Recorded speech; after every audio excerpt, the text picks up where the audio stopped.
ایک نے عرض کی حضور آزان ہو رہی ہو تو کیا کروں؟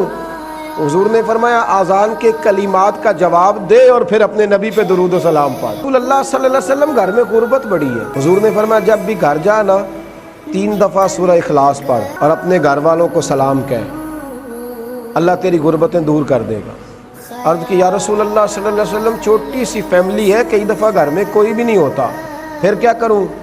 آپ نے کہا ہے گھر والوں کو سلام کہنا ہے، سورہ اخلاص پڑھنی ہے۔ تو حضور نے فرمایا جب گھر میں کوئی نہ ہو تو سورہ اخلاص پڑھنا اور اپنے نبی پہ درود و سلام پڑھنا۔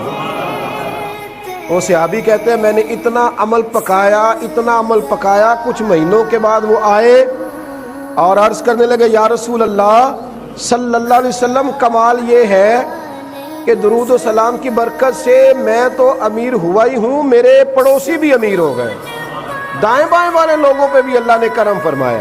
درود شریف ایک ایسا وظیفہ ہے۔